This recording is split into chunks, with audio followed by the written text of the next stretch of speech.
Major funding for the production of Our Hometown Conway has been provided by Eversource Energy.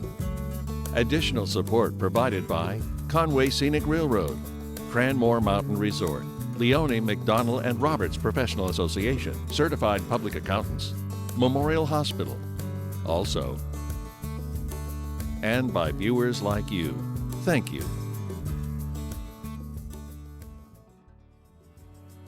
Just over 10,000 people call it home and thousands more visit annually. Did I say thousands? I meant hundreds of thousands. Whether you call it the Eastern Slope or the Mount Washington Valley, this town is home base for artists and anglers, campers and climbers, hikers, paddlers, skiers, hunters, and recently, bargain hunters. Hello, I'm Rebecca Rule. Welcome to Our Hometown. Have you ever thought you knew what a place was all about, but when you get there and really look around, you discover there's more to it than you thought? More history, more culture, more to explore. We're in Conway. I should say the Conways. Depending on who you talk to, Conway has as many as 9 villages, north, east, south, center, and more, even parts of Kearsarge and Intervale. That's a lot of villages in one town, even for New Hampshire, but each has its own character and stories to tell. So if you think of Conway as just a place for skiing or shopping, think again. This is a town full of history and heart.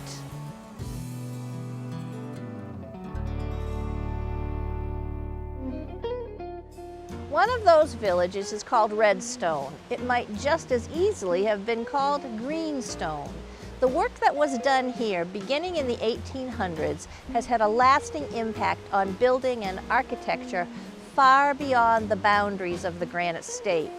Pieces of this village can be found all over this country and beyond. The quarries there started in the early 1800s. I think way back in 1884. The railroad that was going through there eventually to connect all the way up to Quebec, and they could see boulders down at the foot of Redstone Hill. So it became the source of granite for bridges and abutments and so on that were first initially needed by the railroad. The boulders that they found at the foot of Redstone, they split some of it, and it split very easily. It split quite universally, and again they had the 2 colors, which early on probably didn't make any difference, but then it was a true advantage to have a distinctly different color. And the quarry is on the side of the mountain, which in most cases they didn't have to quarry a pit, which complicates as far as drilling and then extracting it and so on, so that you could sort of chip away at the side of the mountain, and that was the pink. And then the green is further to the north, and that's a more typical quarry hole, which you have to pump the water out of every day if you're going to work it. So there were Italians, there were Scandinavians, and that was true, I think, in most of the quarry towns. But they would migrate, and that's why they needed a boarding house, which eventually became a hotel. And there was a church there, there was a pool hall, there was a store. It was a company town as it started out. Famous buildings from Redstone typically were banks or very famous stores or hotels, and the largest job ever done was the George Washington Masonic Temple in Alexandria, Virginia, and that took almost 10 years really to complete. It's 7 stories high. You can see it from downtown Washington.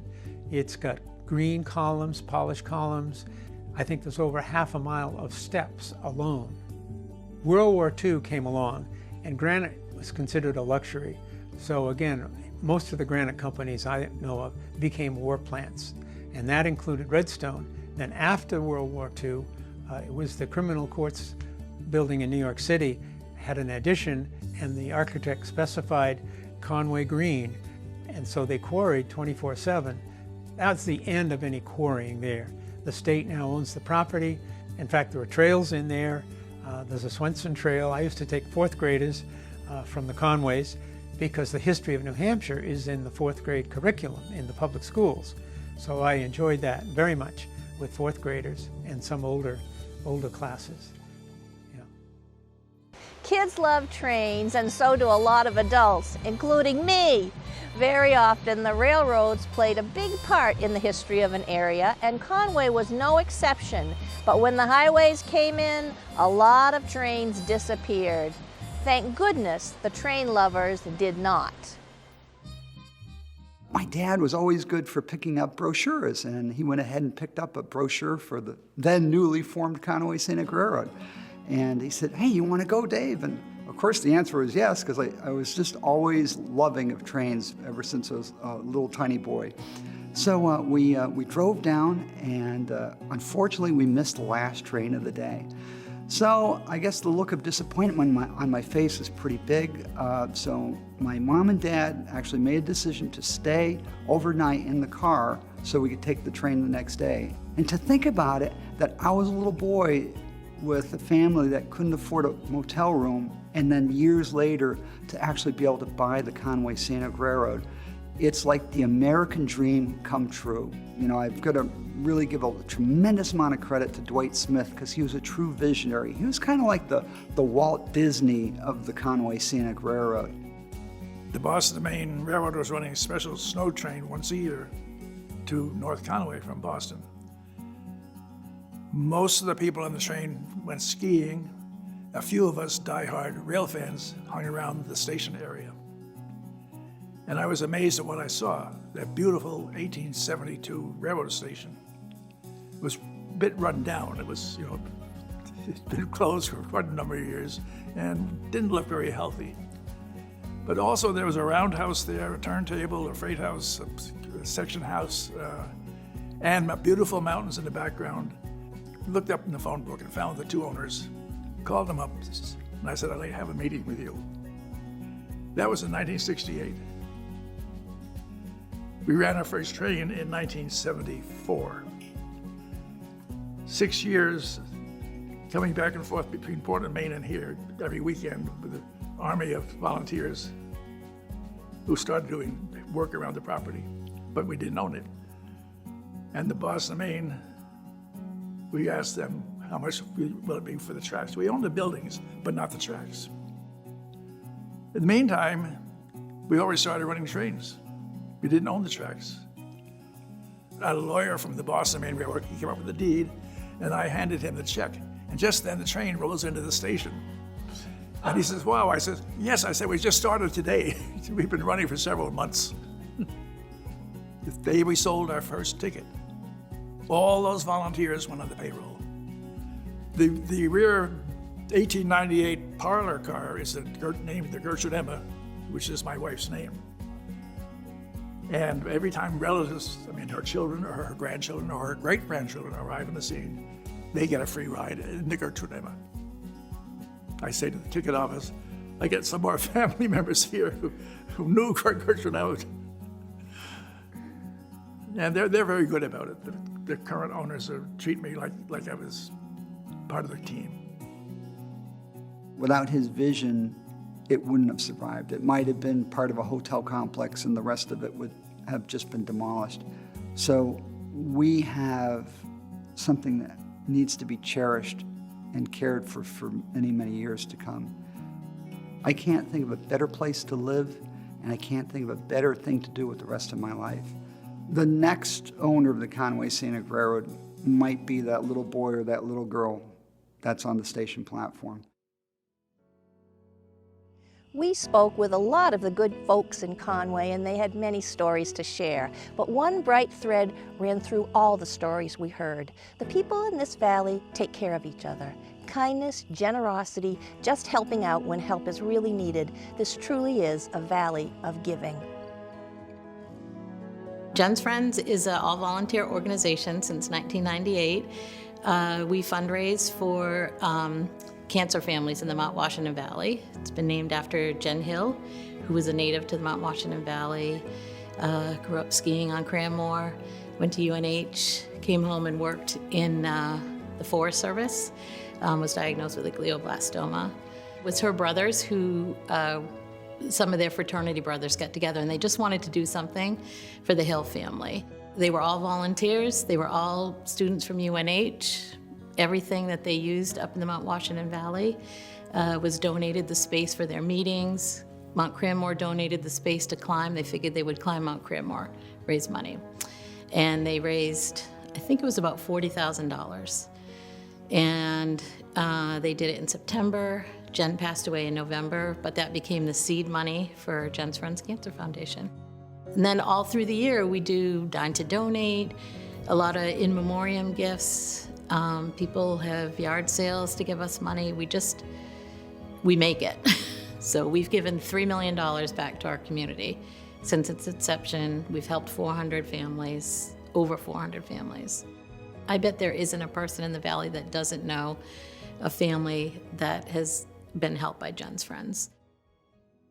In 2013, my little sister was working, and she had a kid come up to her, and he had holes in the toes of his shoes. And she said, what's the deal with your shoes? And he said, well, they're too small for me. My parents can't afford new shoes, so my husband donated 3 pairs of shoes to this kid. Well, 3 weeks later, the original kid and 2 other kids came in, and they were all wearing the shoes, and they all showed up to thank us for these gently used shoes. And so it got me thinking, okay, well, so if one person can do this great thing for 3 kids, imagine what the whole Valley could do. I planned our first back-to-school giveaway with backpacks, clothing, shoes, toiletries. I planned it in 29 days. Our goal is about 250 backpacks every year that we give away to junior high and high school, and thousands of articles of clothing so that they can all start back to school with something new to wear. And although it shouldn't be, it matters. It does. Emily started the Revolving Closet, and the closet is a free boutique for teens ages 12 to 18. None of this would happen if it wasn't for this little town, the coolest little town I ever saw. They donate so much to us. It's really the town that's put this whole thing on. It really is. And that's what's so important to know about it. We have had, I think, a strong success in spreading money around to assist and abet and help other people do much more work than they could ever have done without this foundation. But that isn't to detract from the fact that Mr. Goldberg was a bit of a character. He would walk around North Conway in the summer with a straw hat on, barefoot, in and out of buildings, and yet no one said anything about it because he indeed owned those buildings. At the time of his death, they basically got rid of most of the properties. And for the last 20 plus years, we've been handing that money out at a tune of, about $250,000 a year. So we've given away nearly $3.5 million to date so far. I think Bob and Dot would be very proud of the things that we've done with the foundation. It's a tough call between a child who needs something to eat Friday night and restoring a painting, but we try to balance that. But I agree, I think he would be proud of the work that we have done using resources for the betterment of this community.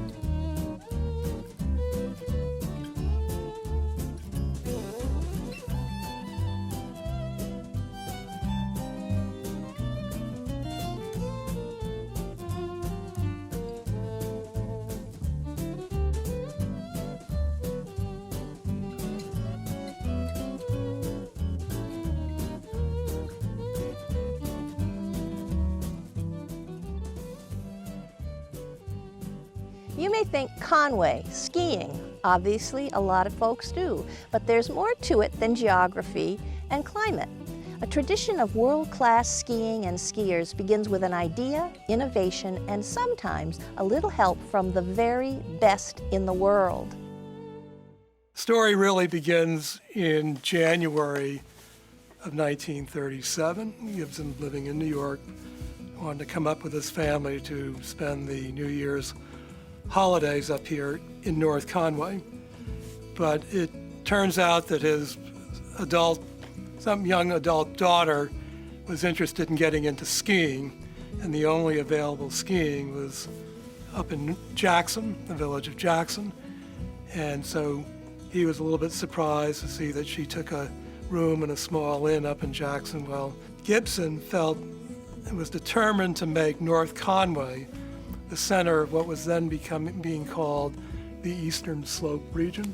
In his memoir, he explains that he secretly buys most of the west side of Cranmore Mountain, and then shortly thereafter, he secretly buys the Hotel Randall, which we're in right now, and he simply renamed it the Eastern Slope Inn to fit in with that larger name, the Eastern Slope region. He fully admits that he didn't know that much about skiing, but he had this good friend named Averill Harriman. Gibson said that one key piece of advice that Harriman gave him was, he said, look, you need to develop the most modern, up-to-date lift system. So the next part of his plan was to come up with a high-profile ski school. And so he trained his attention on the legendary Hannes Schneider, who was then had this famous ski school in St. Anton, Austria. Schneider was an outspoken anti-Nazi.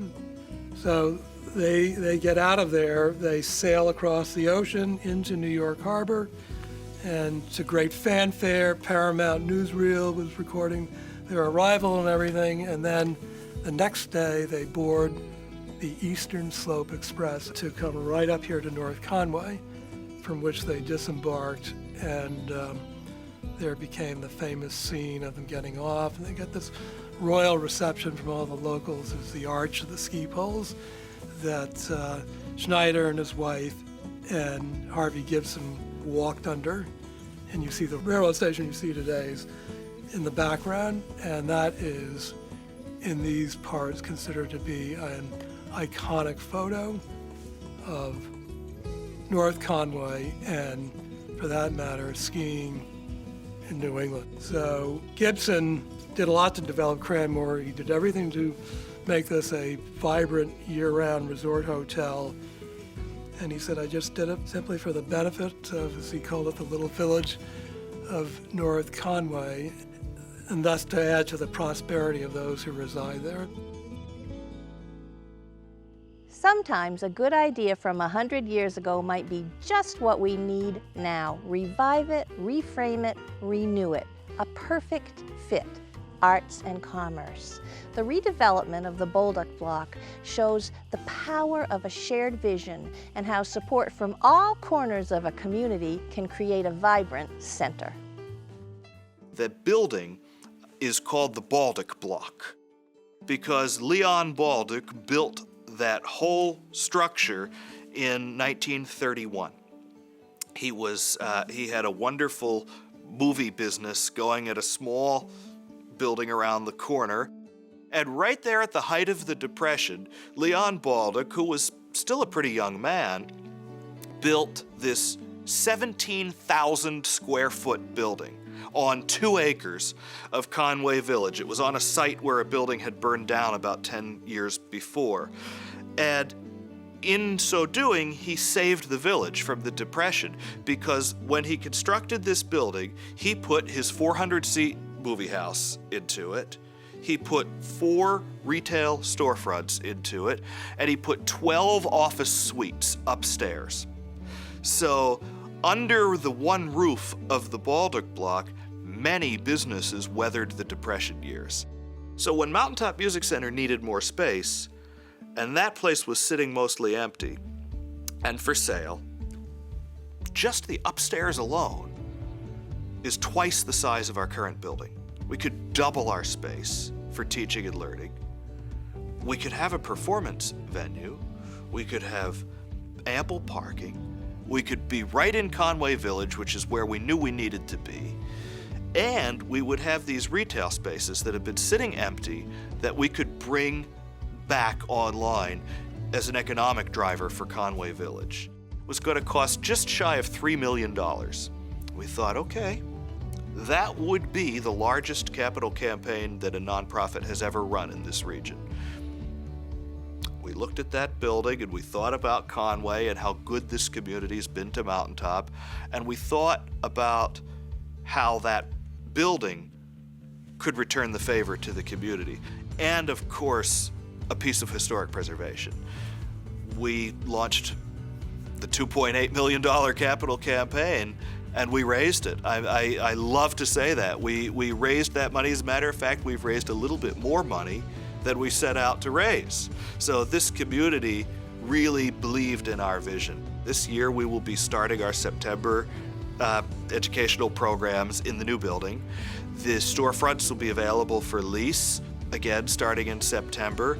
The theater itself will have all of the general contracting work done by the end of summer 2019. So even if the completed result is still a little down the road, we'll be able to get the public in there for things and get using that building.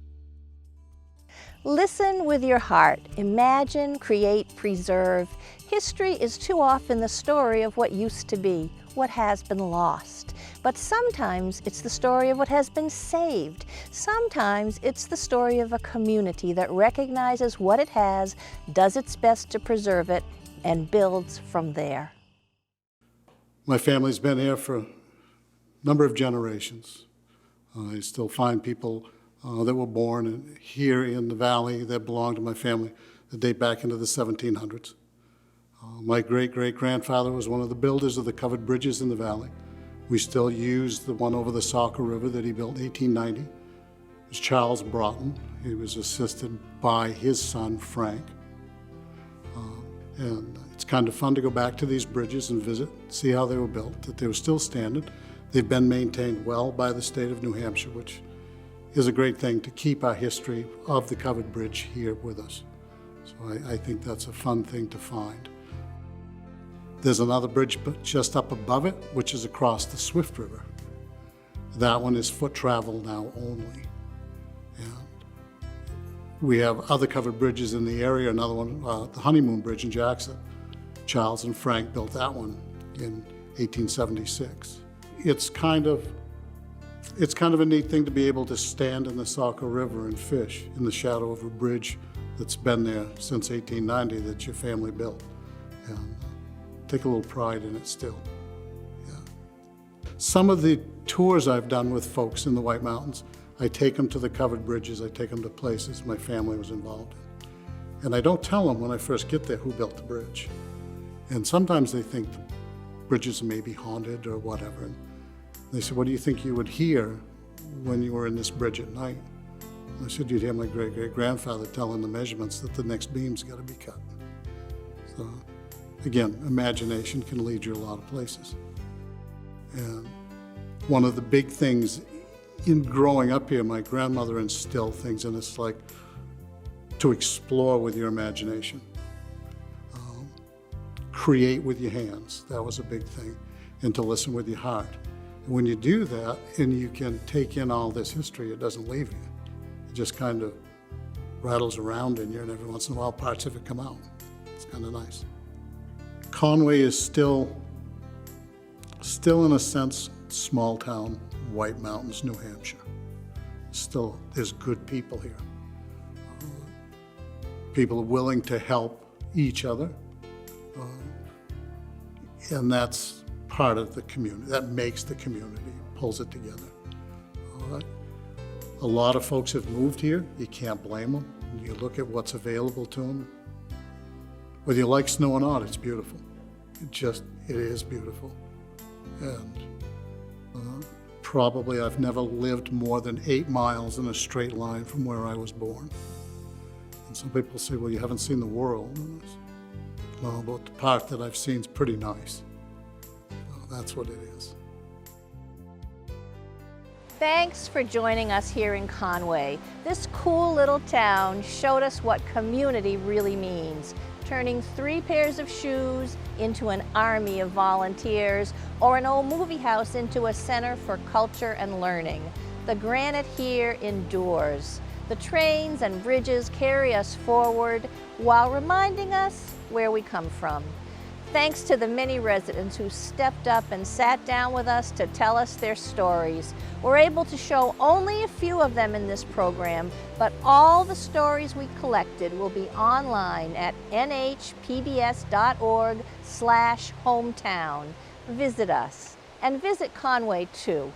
I'm Rebecca Rule. See you around town. Quality of life here is fantastic. And, well, I wouldn't want to recommend it to everybody, you know. Conway means hope. 2 steps away from town, and you're in Whitaker Woods. Ski and hike and bike and climb. It's all right here within just a few minutes. I've never seen a town so dedicated to helping other people. It's amazing. Really blessed and grateful that we get to live here, we work here, and we get to play here. Everybody pitches in to help. I love the town because that's how I grew up. We are so blessed here in the Conway area to have a community like this of people who help each other. It's just a great place to be. Major funding for the production of Our Hometown Conway has been provided by Eversource Energy. Additional support provided by Conway Scenic Railroad, Cranmore Mountain Resort, Leone, McDonnell and Roberts Professional Association, Certified Public Accountants, Memorial Hospital, also, and by viewers like you. Thank you.